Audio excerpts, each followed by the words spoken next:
Change of plans today. Last time I said today would be a tournament vlog. Don't think that's gonna happen. The edit on the last vlog took me a little bit longer than expected. Ended up staying up a little bit longer, a little bit later than expected.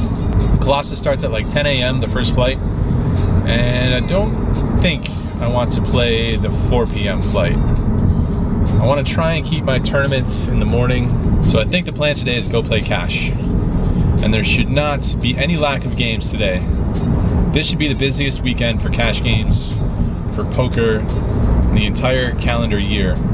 Even more busy than Super Bowl, more busy than March Madness. There should be so many people here for the Colossus who eventually bust out of the Colossus and find their way to the cash games. If there's any time to stay mobile, it's today, it's this weekend.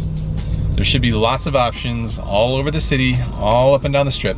No reason to be sitting in a game that isn't that much fun today.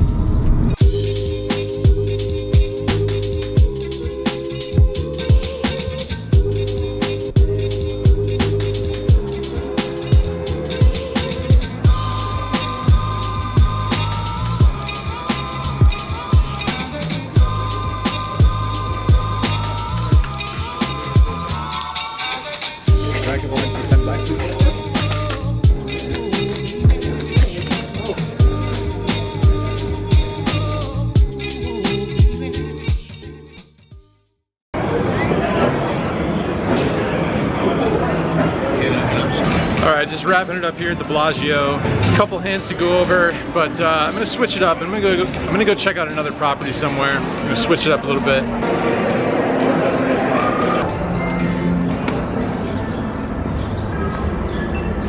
Things did not go well over here at the Bellagio on day one of Colossus weekend. A couple of big hands that we can take a look at real quick. In the first one, I open up pocket kings from under the gun. The button calls and the big blind calls. 3 ways to a flop of Jack 4-3 with 2 spades and 1 heart. I bet 60. Both players make the call. Turn is a 9 of hearts, which brings in a possible backdoor flush draw. Big blind checks, and I make another bet of 180. I think I could have sized a little bit bigger here in hindsight, and rather than a 2/3 size pot, maybe closer to 75% of the pot, something along those lines. Not sure if it would have made too big of a difference, kind of results oriented, but both players call again. River's the 8 of hearts, so the backdoor flush completes. Big blind checks, I decide to check, and the button puts out a bet of $300. The big blind folds, and it's over to me. It's a pretty small bet. The bad thing is that we block the spade draw, but we don't block the heart draw with our pocket kings. So that's the downside. The upside is that it's such a cheap sizing for this size of the pot. Not super cheap, but obviously not that expensive. I'm just gonna play it as usual in these kinds of spots where I've never seen the opponent before. The price is reasonable. Hand is mediocre. It's mostly just a bluff catcher at this point, obviously, but maybe I can have some worse hands here, potentially, but not that much worse. Anyway, I shrug and call, and sure enough, he has ace-4 of hearts. Flop middle pair, turn the backdoor flush draw, gets there on the river. In this next hand, I open up pocket queens to 30 from middle position. Player on my direct left calls, and the cutoff makes it 150. Folds back to me, and pocket queens, definitely towards the top of my range here. I think you can make a case for flatting, but with all the betting going on in middle to late positions, I feel like this is definitely towards the top of my range here. So I go ahead and put in a 4-bet, and I make it 360. Folds back to the cutoff, who makes the call. Flop comes Jack 6-5 with 2 diamonds, which probably not that great of a flop. We're now losing to pocket jacks, obviously, and ace king is probably not going to call a bet anyway. So I decide on a check in this spot. My opponent looks at his cards, and then he checks back. Turn is a 7 of diamonds, which brings the 3rd diamond on board. I think I can potentially get some value here from an ace-king type hand with ace of diamonds or king of diamonds. So I go ahead and put in a bet, and I bet $310. I have somewhere in the neighborhood of $700 behind this bet. My opponent looks at my stack and then he proceeds to jam all in for my remaining $700. Again, not that great of a spot. Not beating any value hands, obviously. Unless he happens to have a pocket tens type hand that he's just overplaying and reads my bet as weakness. That could be a little bit wishful thinking. He can for sure have some semi bluffs here though. I think he can easily have, like I said, an ace king type hand with an ace of diamonds. Once again, pocket queens I think is somewhat towards the middle of my range. I can for sure have some better hands here. I can have kings, aces, pocket jacks, maybe some flushes. With, like I said, the pre-flop action and the price that I'm getting and having an overpair in this spot. Once again, I make the call and river comes another diamond. He seems to reluctantly show his hand, but his hand turns out to be pocket kings. So we were drawing almost dead there, and another not that great of a spot. Perhaps I could have gotten away from it. I didn't need to 4-bet pre-flop, I guess.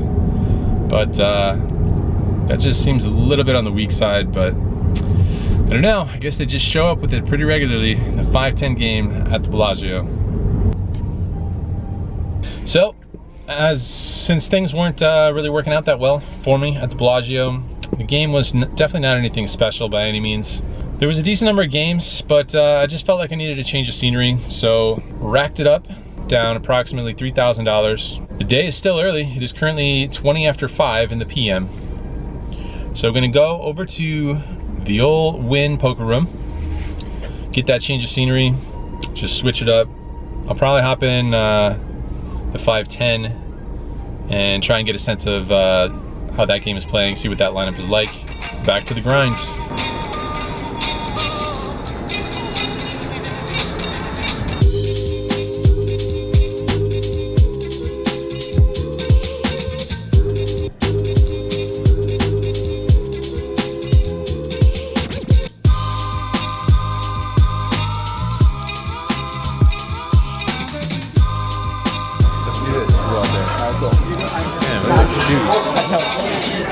We picked these bad boys up today, man. I wonder if they'll know who it is just by the shoes before we do the proper intro.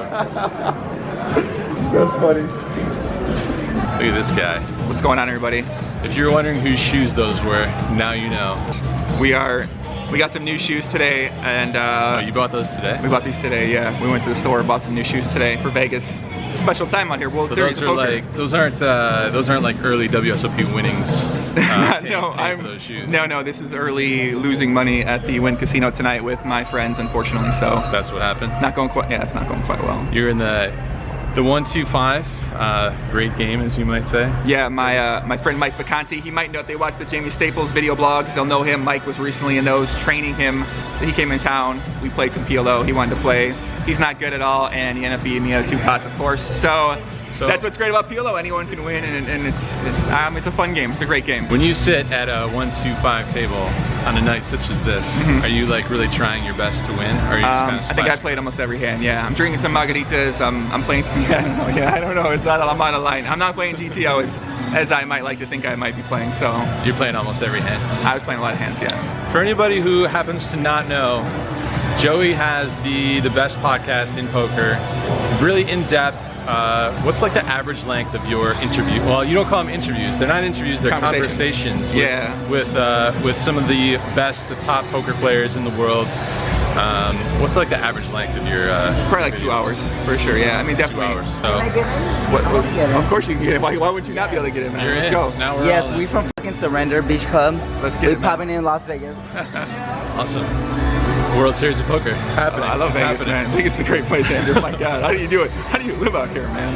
I don't insane. know. I don't know how you like live here. 8.5 years of this. Dude, that's intense. I'm glad you got your girl to like calm you down from all this madness, because absolutely. I'm glad as well. But yeah, Joey's got the best podcast in poker. Super deep dive with just awesome players on all the topics, poker related, some not poker related, but good stuff.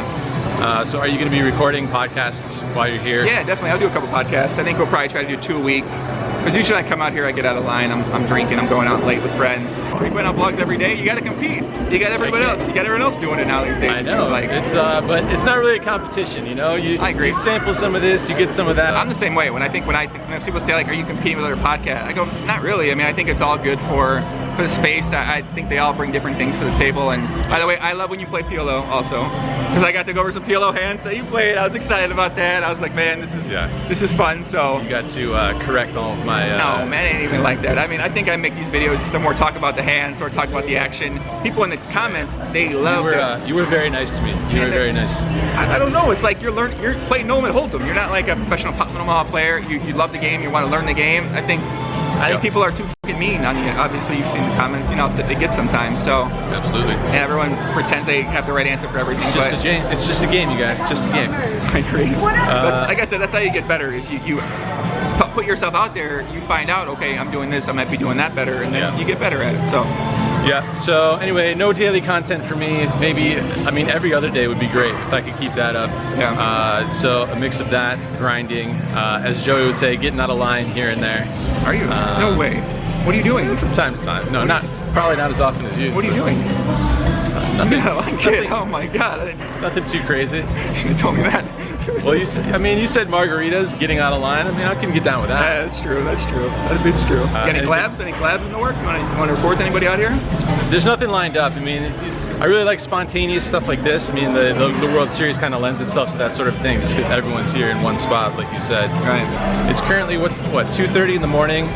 I started grinding today at about. Listen, Andrew just cashed out a lot of money. Don't let him fool you guys. I don't know if he's downplaying his wins, but he's doing. It seemed like he had a good night in there, so I don't want him to fool you guys I don't want him to say he didn't have a good night. I'm hoping we stay alive. It's what, June 2nd right now?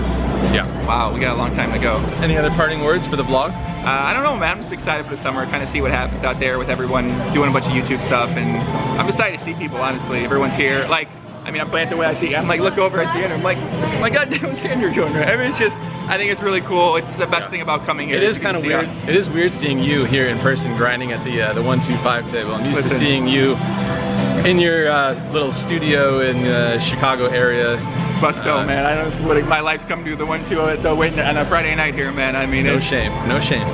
Sorry. I'm not even winning in the game too, so it's like, you know. You'll work it out. You'll get there. Hopefully, we'll see. You'll get there. See what happens.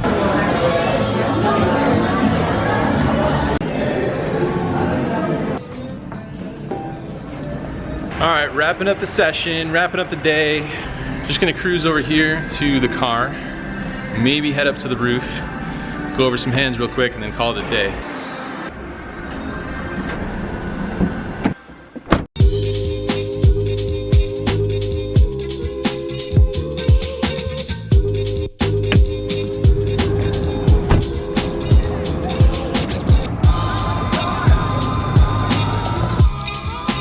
All right, so I actually started somewhere around 1:30 p.m. today.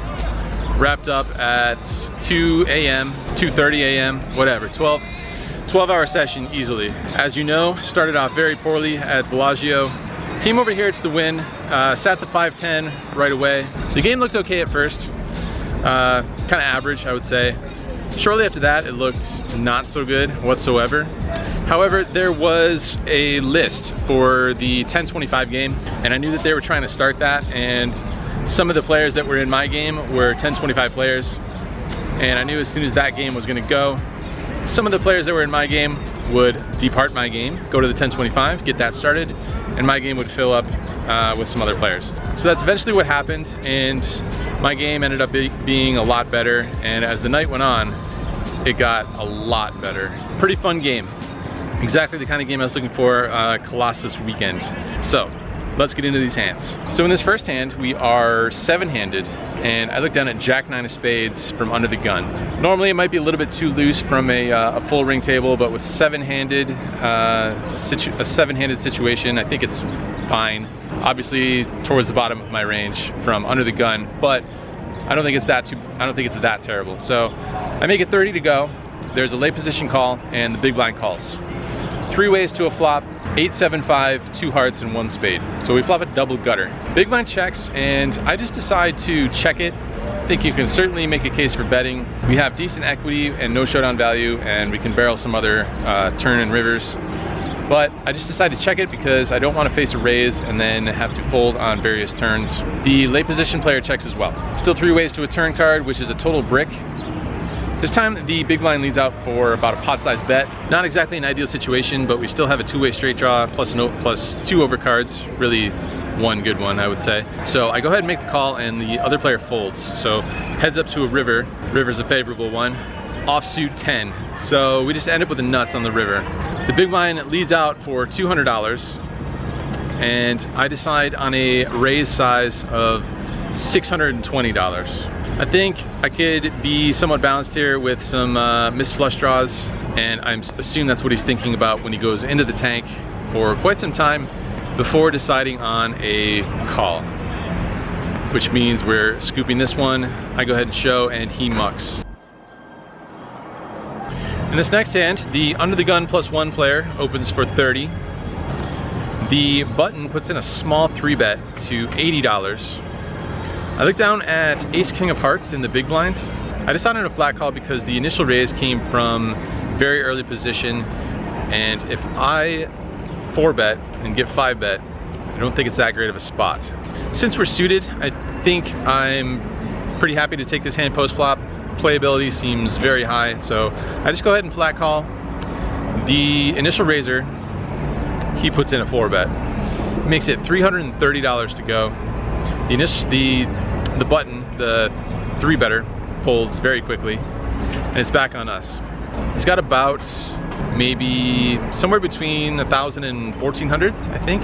Our hand could be a little bit under-repped, and we obviously block aces and kings, so I think jamming has some merit, but his line is pretty strong, so with the same sort of rationale, my hand being fairly playable post-flop and just not looking to just get it all in versus under the gun +1 range here, although I don't think it's terrible by any stretch. I just decide to take the low variance route, as I tend to do, and make the call. Flop seems like a good one. Ace 8-7 with 2 spades. I check it over to him, and he puts out a continuation bet of $300, which I would expect him to do with a lot of his range, if not the entire thing. I don't think there's too much point in raising. We could maybe get heroed by some sort of a kings or queens type hand, but I don't see too much need to do that at this point. So I just go ahead and flat call. Turn pairs the board. I check it over to him again, and this time he decides on a check back. River's an offsuit 6, which completes 9-10, but that's about it. So I think with my line as played, my most likely holdings are going to be my exact hand that I have, some missed flush draws, perhaps 9-10, that's about it. So I think I can polarize my size here. He's only got about $1,000 or so left at this point. With the pot size as it is, I don't think there's too much point in betting small to go for value. I think I can use a polarized size since I usually either have bluffs or a strong hand. So I jam it all in there, hoping to get a call, and he goes well into the tank. Thinks for quite some time, thinking and thinking, but eventually decides on a fold. So happy to take down a decent sized pot there. Would have been nice to get a river call after all that tanking. For as long as he was tanking, I have to kind of assume that he had pocket kings, even though we blocked that hand. It seems like the reason why he was thinking for so long was because he had kings, and he blocks the hand that we had. So it seems unlikely that we should have ace king there, and he was thinking about heroing. But who knows? Who knows what's going on in another random opponent's head. In this next hand, this is approximately maybe 20 to 30 minutes after the previous hand that I just reported to you guys. About 20 or 30 minutes later, I look down at pocket aces from late position, cutoff I believe, make a standard raise to 30. Button folds, and small blind, who is the same player from the last hand, makes a 3-bet. He raises to $120. Big blind folds, and it's back on us. Happy to 4-bet here. I decide on a sizing of $260. Small blind, back in the tank. Back in the tank again. Seems like he could be getting a little sick of it. could be a little frustrated with the developments thus far. Decides that he is sick of it and he just jams all in there. We make the call and we're off to see all 5 cards. We run it out and the small blind flips over ace king. We flip our hand over for the win, and we're gonna take down another decent sized pot here. Very good sized pot, and things have turned around clearly. We've taken a turn from the semi-disastrous Bellagio session earlier, running very good, running aces into ace king, running ace king into either kings or queens, and just getting there on the flop no problem, etc. Things are looking up. Things are looking up here at the Wynn. All right, so approximately a couple hours or so after that aforementioned hand, this hand develops. I look down at pocket 9s from middle position, I make it 30 to go, and only the big blind calls. So heads up to a flop. Flop comes mostly favorable. Flop is king 10 9 with 2 diamonds. Bottom set on a pretty connected, pretty wet board. He checks it over to me, and I size a little bit bigger. Size it to $50. Big blind decides on a check raise. He makes it $220 to go. Bit of a decision, but I think I like flatting here a little bit to keep his range wide. If he flopped a straight, then we're in so-so shape. We still have decent equity, I suppose, but kind of just want to see what happens, see what develops. So I go ahead and flat call. Turn is an offsuit king. So we fill up on the turn right away. We're now losing to king 10, but we are now beating queen jack. And my opponent continues betting. He bets $330. I think I want to keep flatting here. If he happens to have a flush draw, I don't want to fold that out. If I were to have a flush draw, or if I were to have ace king, I would just flat here as well. So I think with a flat, it keeps my range widest. That's what I decide on. I flat call once again. We're off to a river card. River brings the 8 of diamonds. Third diamond could be good news or bad news, depends on his hand, I suppose. So interesting news is that he continues betting, and he bets $500, which is the majority of his stack. He's only got maybe about $400 behind it after this $500 bet. So I think if we jam here, he's gonna have to call it off with a flush. I played with this opponent before. I know his tendencies somewhat, and I don't really want to get too detailed into that, but versus some players I might flat call, but with only $400 behind, I think he's obviously gonna have to call it off with a flush. And who knows, maybe some other hands as well. So I decided on a jam. I stick it in for the last $400 that he has behind. He pretty much snap calls, so maybe a little worrisome perhaps, but I roll it over, and he gives it the head shake. Gives it the head shake, and this time, after some thought, looking back and forth at his hand and the board, mucks it. So no slow roll this time, thankfully. We've been slow rolled a couple times. Never fun to get slow rolled. We scoop another nice pot. So things are just rolling here for us at the Wynn. Just cruising right along, flopping sets, making hands left and right, and they're holding up. No complaints. No complaints about the developments thus far. All right, last interesting hand from Friday evening. I'm in the big blind, and the gentleman on my left decides, rather than a straddle, he's just gonna raise blind at $20. As you might guess, this gentleman is kind of enjoying himself, enjoying some cocktails. Folds to the button, who puts in a 3-bet to $100, and I look down at 8-6 of diamonds in the big blinds. The gentleman on my left very blatantly shows interest in calling, kind of almost calls out of turn, realizes it's not quite his turn yet, and pulls the money back. I would normally be interested in putting in a 3-bet here in this situation without that info, and without really wanting to bring the gentleman on my left into the hand. I think a 3-bet would be great, because the button should be opening or 3-betting very wide here to take advantage of the dead money in the pot so far. But under the very exact circumstances that we're in, I decided a flat call to bring the gentleman in, and obviously he's calling, as he's already motioned his intentions before I even acted. So 3 ways to a flop. Flop comes 8-3 deuce with 2 diamonds. So we flop almost gin for our hand. I check it, gentleman on my left checks, the button bets $220. Same plan as before, trying to bring in my opponent on my left. I go ahead and make a flat call. again, under different circumstances, I would very likely raise here, but have other plans, other ideas in mind.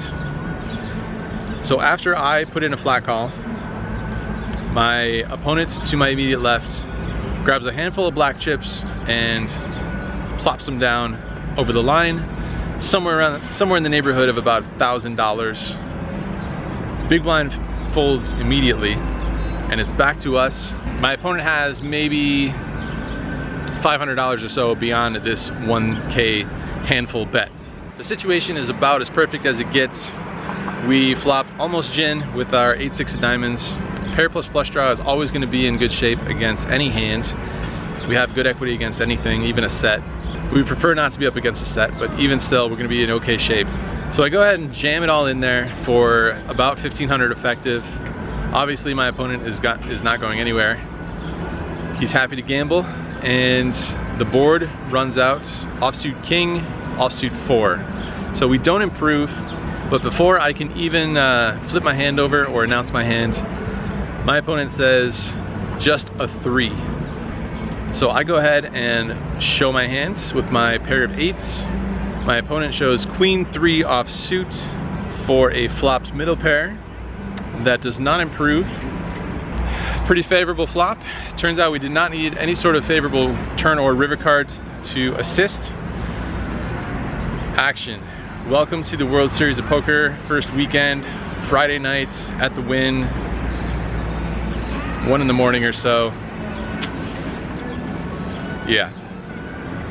So after all was said and done, we were into this game for $2,500. That's what I bought into the 5-10 game here at the Wynn for. Cash out for $8,737 for a pretty sweet session. I don't know if I would call this session one session or if I would call the whole day one session. I think I would call the whole day one session. If the Wynn was just one particular session, that would possibly be my biggest cash game win ever.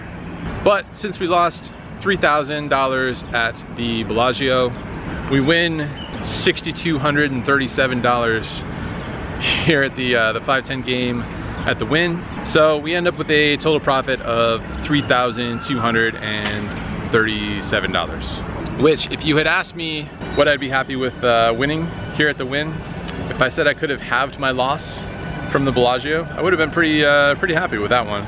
To come out ahead, $3,000 on the day, unexpected. Did not expect to get out of the hole that thoroughly. Didn't expect all that run good. It was kind of those when it rains it pours, but that's like a phrase for when bad things happen, isn't it? So what's a phrase for like good things happening that when it rains it pours would apply to for good things? I don't know, you guys know what I mean. Anyway, just some final thoughts. I can see the comments. Luck box. I expect to see the word luck box fairly often underneath this video in the comments. Feel free, have at it. Just being real here, sharing the hands as they happen, as they go down, and once again, readily admitting my faults. I know I can make some adjustments to my game. Can definitely add some more balance with some more bluffs and things like that, but the vast majority of the money is going to come from value betting, as boring as that sounds. So with the action as it was here at the Wynn today, it's very tempting to just come right back here and hop back into the 5-10 game, fire away again, see what happens. But I do want to play the Colossus. Whether that's going to be tomorrow or Sunday remains unknown for now. So the previous video I said the next video would be a tournament vlog. This video, I'm not going to say whether the next video will be a tournament vlog or a cash game vlog, because I don't know. I honestly don't know. It's getting later and later as I talk about poker hands on the roof of the Wynn. So yeah, I'm going to sleep. Tomorrow will either be tournaments or more cash games or who knows what. So I'll see you then.